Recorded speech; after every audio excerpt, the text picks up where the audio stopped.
Good afternoon, and good evening because it's going on to 7 o'clock. This is Aurelia Davis, the educator's educator, coming to you on a Tuesday. I told you I would see you today. I saw you yesterday. I'm seeing you today. Just so glad to see you. Glad to be here. I hope everyone is doing well. Hope everyone is doing well. Teachers, you're on the last leg of teaching in your classrooms. You're on the last leg, and I hope things are going pretty well for you. You're sort of winding down. I would hope you be winding down now and just sort of reflecting on how the year has gone this far. It's gone so far, which is good for you. But I want to talk about something very exciting: the Thrive Retreat. The Thrive Retreat that will take place from July 30th to August 4th, 2024. The Thrive Retreat that will take place July 30th to August 4th. Oh my goodness, what a beautiful time we're going to have. This retreat was put together for educators. And I'm not going to just emphasize teachers, but anyone that's in the field of education. It's a needed platform for individuals who work in the field of education to come and just share their ideas, share to share their passions, to say, to just share with each other and come away with something that can possibly help them in the career that they're in. So we're talking about a comfortable setting. I mean, we're going to be over there by the beach. You're going to feel relaxation, and just being able to just de-stress after a long year. And then we're going to be offering, it's going to take place in Tulum, Mexico. And I don't know if I keep saying that right or wrong, but anyway, it's in Mexico. Okay. It's in Mexico, but meals will be provided. We do have a combination of different rooms where you can share and so on and so forth, rooms, accommodations, different levels of room accommodations, they put it that way. And then at the same time, nutritious meals and snacks, and just basically just collaborating and just getting together and enjoying each other on a regular basis. We're going to take a few excursions around that particular area and just see exactly what we see and so forth. We're going to be practicing yoga. Oh my goodness. So get your bodies ready. We're going to be practicing yoga. Get your bodies ready. I know I have to get my body ready for yoga. And then at last, the was also added the workshops, the innovative workshops that we're going to be having to just share, that platform for sharing as an educator. You may not have had the opportunity to do that during the year, but this is going to be the time that you can do that. We hope to have some administrators. We hope to have educational leaders. We hope to have educational coaches along with teachers so that everybody can give their side of what being an educator looks like, or what being in the field of education looks like. What does it look like? Well, how does it feel? You have teachers, that you have people that started out as teachers and ended up as administrators. How did that go? Why did you do that? How does it feel to be an administrator? So this is just going to be a fantastic time. If you haven't if you haven't registered yet, go over to aureliadavis.com and register online. Just click on the little tab that says Thrive Retreat and click on, and then you're going to give us all of your information, and we're going to send information back to you about cost and room assignments and different things like that. So hope to see you there. Hope to see you there. But in the meantime, I'm talking about what's going to be coming up in the next 8 months. First ever in Chicago will be there's going to be an election for elected school board. For an elected school board, My mouth is getting a little twisted. And this never happened while I was teaching. No, it didn't. And unfortunately, because it did not happen, we went through all kinds of trials and tribulations as far as policy is concerned, because the teachers felt that there was no one in place to assist them, no one in the higher ups to help them with the issues that they were having as educators. And what ended up happening is that we found out, it was ongoing, is that usually the mayor of the city appointed the school board. The mayor of the city appointed the school board. And sometimes it was good, and sometimes it was not so good at all. And so what ended up happening is that we as educators, we'd have issues. And we basically, as we had those issues, we really didn't know who was going to be on our side, because a lot of times the board members never taught in a classroom. They were never educators. And so they were usually in the fields of law, or city workers. Well, a little bit of everything. They were professional. I'm going to say that. I'm going to give them that credit. They were professionals, but at the same time, for them to be educators, to know exactly what I'm dealing with in my classroom, to be able to see a child and know what that child looks like and know what you have to do with that child in order to teach that child. We felt that some of our board members, we were never that had that in mind. And so they ran the schools, and they ran this whole system like a business. And it's nothing wrong with that when you're watching the money. But at the same time, if we are there for the purpose of teaching our children, then that's what we need to concentrate on. And any funding that we can get, the more funding we get, the better we are. And so what's going to happen is that the Illinois state, Illinois, they voted I think a couple of months ago, to have an elected school board, and it's a total of 21 members. And what's going to happen is that 10 of those 21 will be come from communities and come from different areas, backgrounds, and so forth, and they will be elected by the city, by community members. So you're talking about maybe Mary that lives down the street that has grandchildren that's in the school on the corner. She has the opportunity to run. As long as she gets the right a number of signatures, she can run. Or you're talking about the father that is basically a single parent, and he's raising his children, and he's very concerned about the school that they're attending in the neighborhood. He would be able to run. So it's basically only 10 that will be coming from the city itself and the communities. When I say city, I really mean communities. North Lawndale, Inglewood, Hyde Park, so on and so forth. Those individuals will come from the communities, which is needed. But there's going to be another 10 that are going to be selected by the mayor at this time.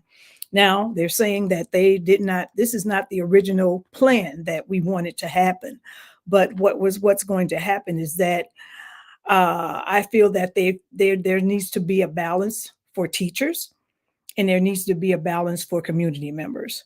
So putting those two groups together, it should hopefully it'll work out. It'll work out, because I feel that if you are a parent, you should have a say with what happens in the schools in your neighborhood, in your community. But if you are a teacher that's teaching in that particular school, in that particular neighborhood or community, you should have something to say too, because those teachers are working with children, 6 to 7 hours a day.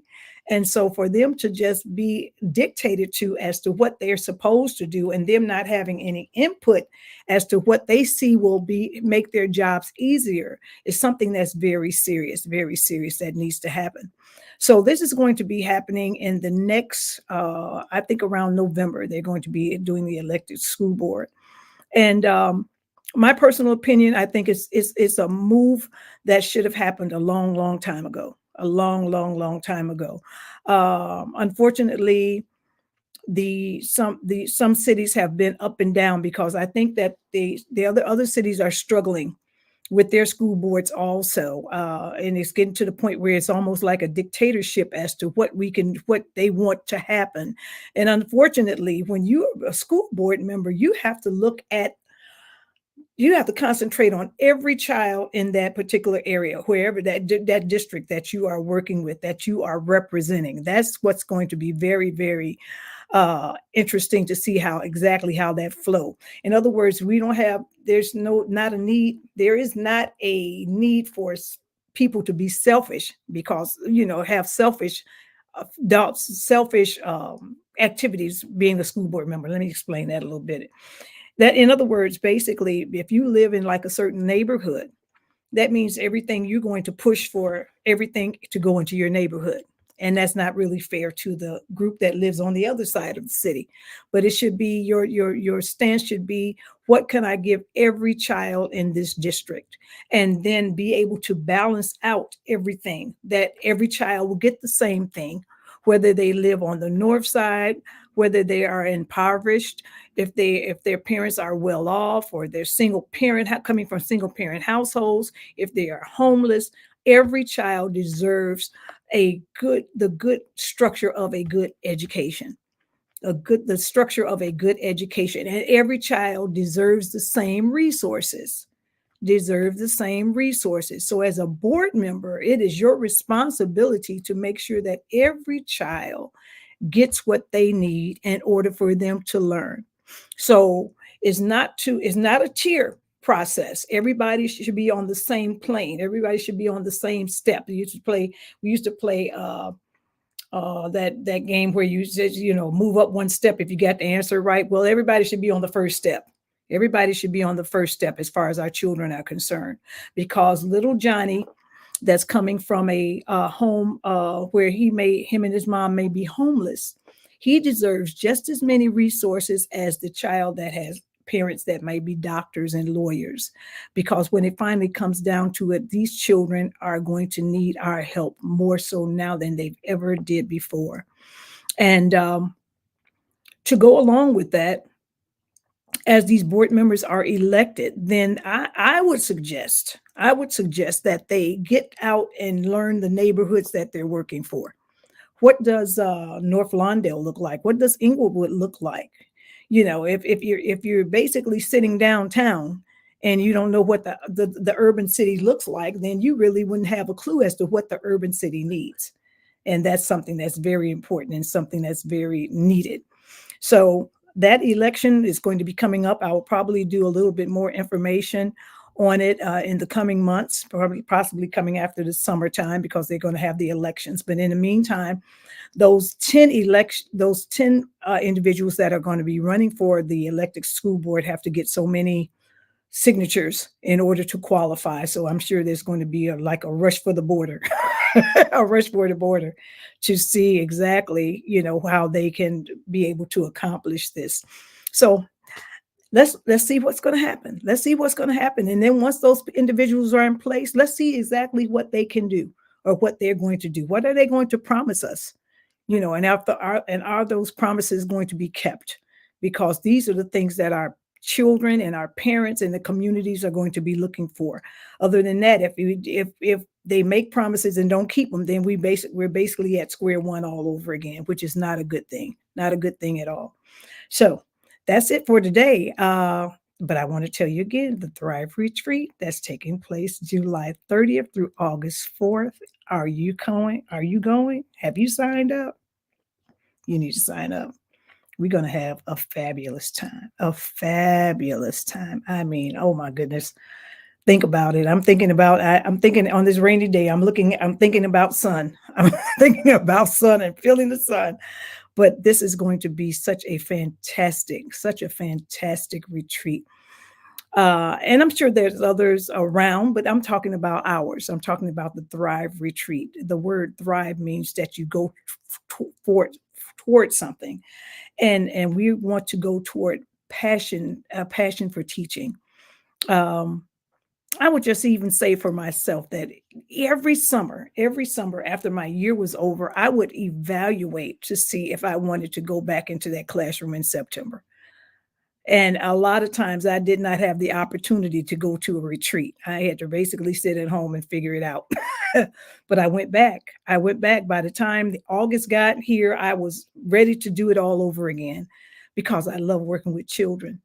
But at the same time, so other individuals, sometimes you need that outlet to be able to just to sit down and evaluate. And so if you're going to evaluate anything, why not sit on a beach? Why not sit on a beach and evaluate being a teacher and what you loved being a teacher? We're going to do so much sharing.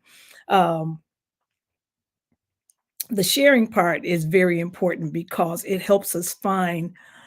Teaching is like a niche. It's a career. It's a profession, but it's almost like a niche because you sort of love it, because it's the type of thing where You went into it for a purpose. You went into it for a purpose, and you didn't necessarily have to have any children in order to decide to be a teacher.